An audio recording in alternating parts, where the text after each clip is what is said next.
بسم اللہ الرحمن الرحیم۔ السلام علیکم پیارے قائرین، امید ہے آپ سب خیریت سے ہوں گے۔ لیزا ملک کے قلم سے تحریر کردہ ایک بالکل نئی سحر انگیز اور جذبوں سے بھرپور داستان محبت کے بات کی پہلی قسط لے کر آپ کی خدمت میں حاضر ہوں۔ کہانی شروع کرنے سے پہلے اگر آپ نے ابھی تک چینل کو سبسکرائب نہیں کیا تو جلدی سے سبسکرائب کر لیں تاکہ شریر و نایا کے سفر کے کوئی بھی ایپیسوڈ آپ سے مس نہ ہو۔ تو چلیے شروع کرتے ہیں ایپیسوڈ نمبر 1۔ محبت جب حد سے گزر جائے تو جنون بن جاتی ہے، اور جنون جب سوات کی وادیوں میں اترے تو عشق سوات کہلاتا ہے۔ شبیر اور نایا کی محبت، نفرت اور جذبوں کی ایک انوکھی داستان ہے جو امید، یقین اور لازوال قربانیوں کے راستے سے گزر کر منزل تک پہنچتی ہے۔ شبیر عشق سوات ایپیسوڈ نمبر 1۔ شام کے دھندلے سائے لاہور کی ایک پرانی طرز کے بنے مقام کے وسیع صحن پر گہرے ہو رہے تھے۔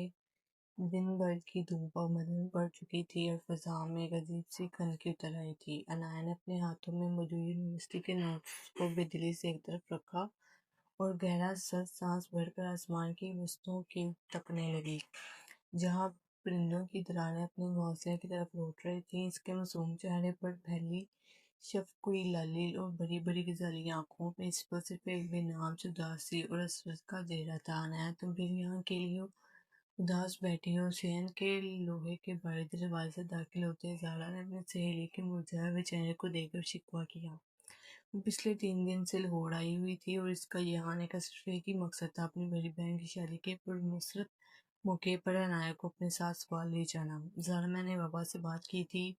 عنایا کی آواز حلق میں پھنس گئی اور اس کی پلکوں پر ایک آنسو چمک اٹھا۔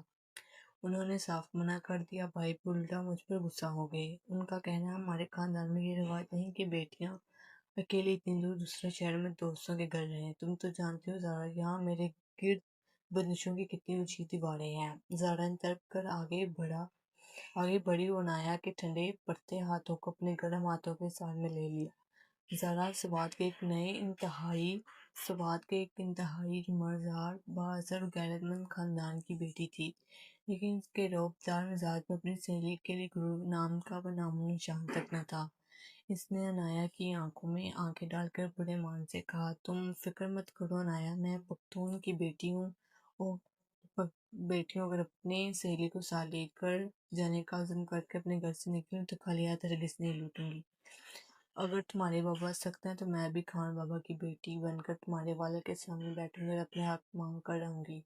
عنایا نے نیم الوداع آنکھوں سے اپنی سہیلی کے پرعزم چہرے کو دیکھا۔ اسے زارا کی محبت اور اس کے حوصلے پر پورا بھروسہ تھا، لیکن وہ اپنے والد کے سنگلاخ اور سخت مزاج سے بھی بخوبی واقف تھی۔ جہاں کسی کی منزلیں چلتی زارا نے عنایا کی گاڑی رکنے کا حتمی فیصلہ کیا تاکہ وہ خود اس کے بند مٹھی کو کھول سکے اور عنایا کے گھر والوں کے سامنے سوات کا دعوی نامہ نہ کہہ سکے۔ لیکن دونوں اس بات سے بالکل بے خبر تھے کہ سوات کی ان حسین وادیوں میں زارا کا مغرور بھائی شبیر خان ان کے ہر فیصلے کی تقدیر کو